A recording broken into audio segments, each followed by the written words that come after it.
Hey everyone, welcome back to the channel. Behind me is a '09 GMC Sierra. This thing has the 5.3 liter V8 and it's running at around 198,000 miles on the clock.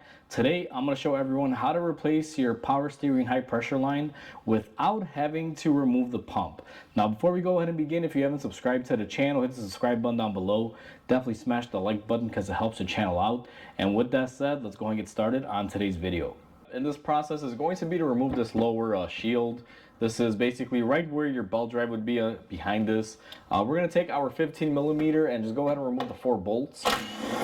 And these usually come off pretty easy unless they have rusted on there for a while. And aside from the 4 bolts, as you can see, it's pretty simple. You just remove it down. It's not heavy, it's plastic. I kind of always questioned why they use plastic on these instead of making them out of metal. So to remove our line, we are kind of where the rack is underneath the truck.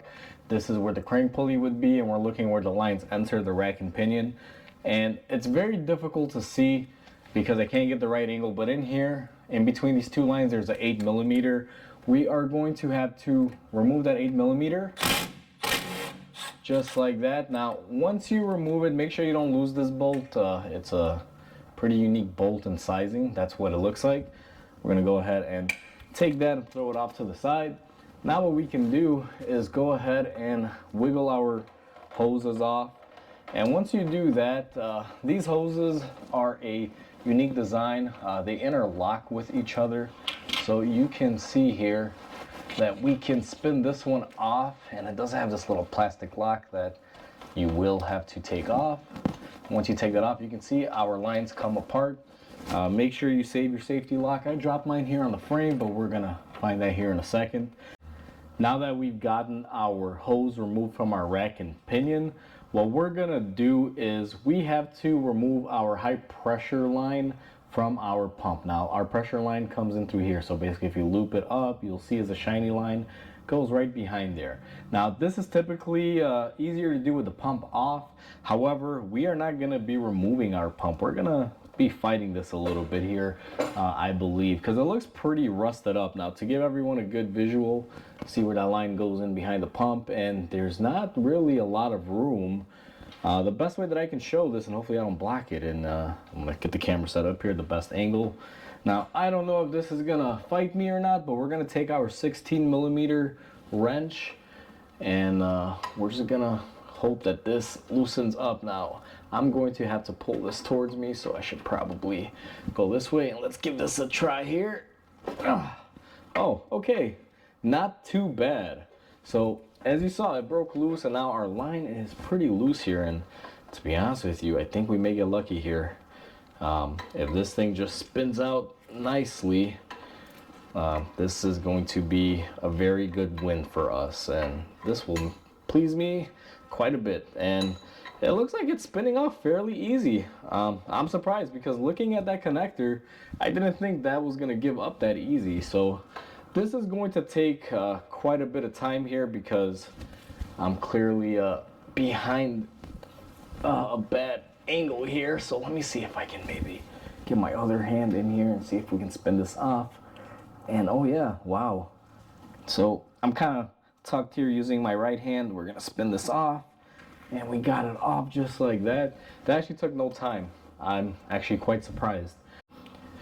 So now that we got our line off, we gotta get our hose here away from this wiring loom, and we gotta be extra careful because we don't want to break our little nipple that comes out of our reservoir. So let's see if we can get this to work with us here. We're gonna kind of move it around. This is probably gonna be a hard part here. Actually, my hardest part depends on if your truck is rotted out or not. So clearly this is fighting me, so what I'm going to choose to do is we're going to push it up instead of trying to make it loop through there. I'm going to actually climb up in here, and it's a very tight squeeze, but I think we should be able to pull it out through the top without much issue here. Just this wiring loom here is in our way. And just like that, I know I probably blocked the camera for most of that, we got our line off. So now that we have our new hose out of the packaging, I went ahead and I checked it against our old hose, made sure all the bends, everything were correct. Everything seems to be correct. Now your new hose should come with a new sealing washer, which will go on this end for the rack and pinion. And this actually goes on the rack itself, not on the hose. You'll see in the installation process. But also you should have an O-ring for this side that screws into the pump. Now, big thing is if your hose doesn't have these gaskets, make sure you get new ones, because if you don't and you reuse the old ones, you may possibly have a leak, and I wouldn't trust it. Now, this vehicle has, you know, quite a few miles on it, and if my hoses didn't come with it, I'm either going to track them down or get hoses that do. But most hoses will come with everything needed.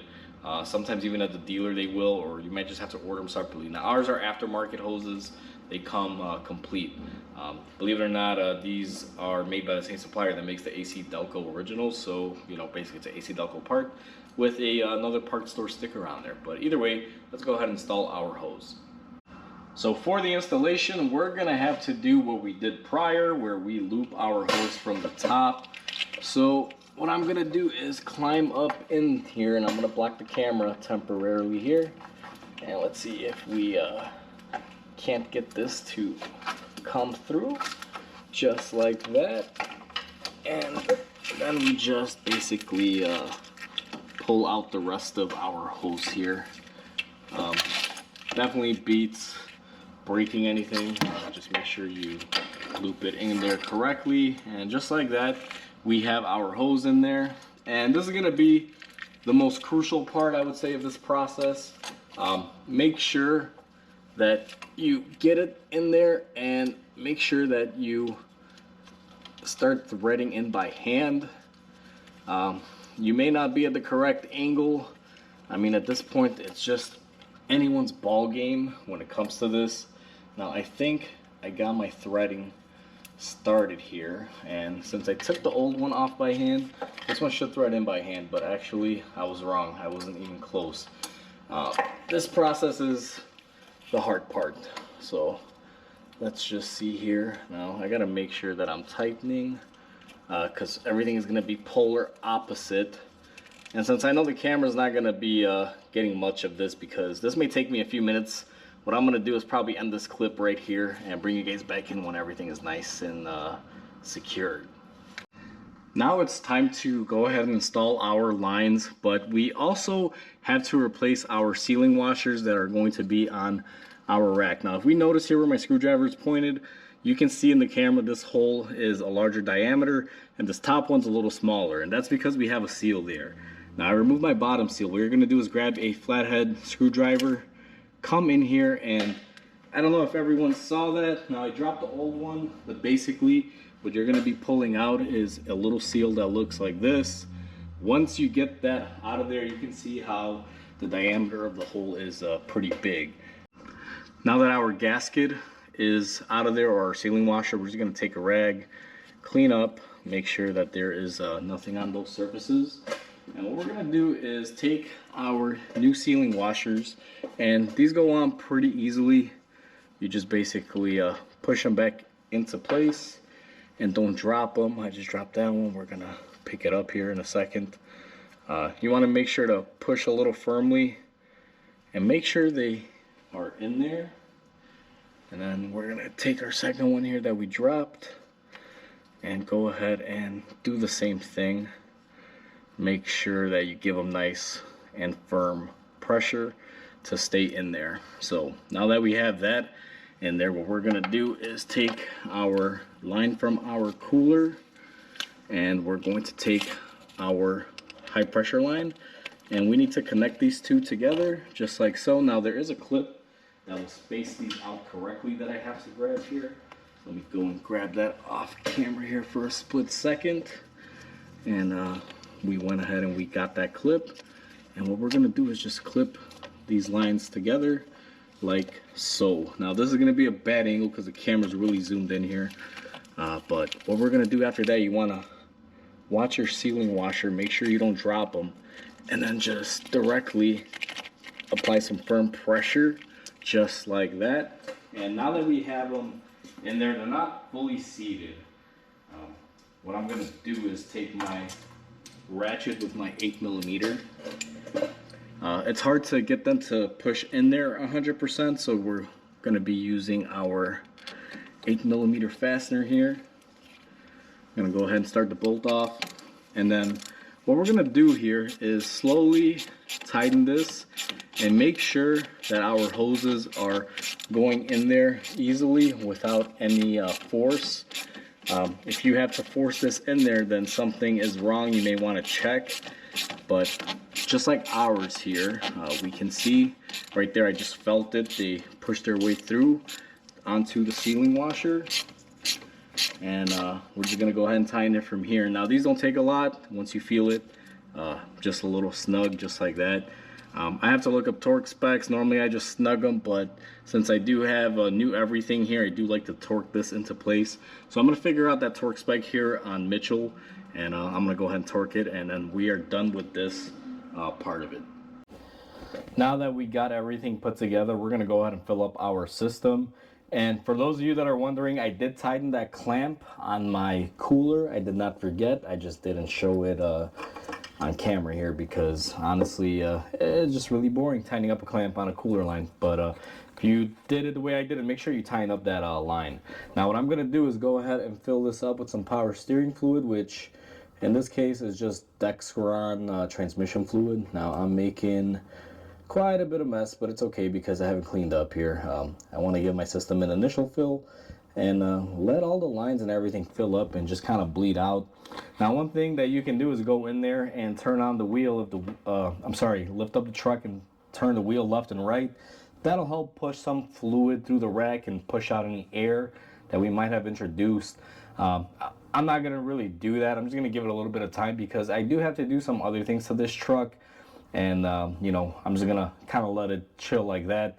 But ultimately, you want to bleed your power steering system. What I do typically is raise the wheel off the ground, turn the wheel left to right a couple times, give it a couple minutes, top it back off, and then start the truck and do the same process, wheels left to right, lock to lock, and that should get the air out. If you find that this is looking like a milkshake and very frothy, turn off the car, let it sit for a little bit, let the air get out of the fluid because it means you churned the fluid, and then you should be able to get the air out slowly.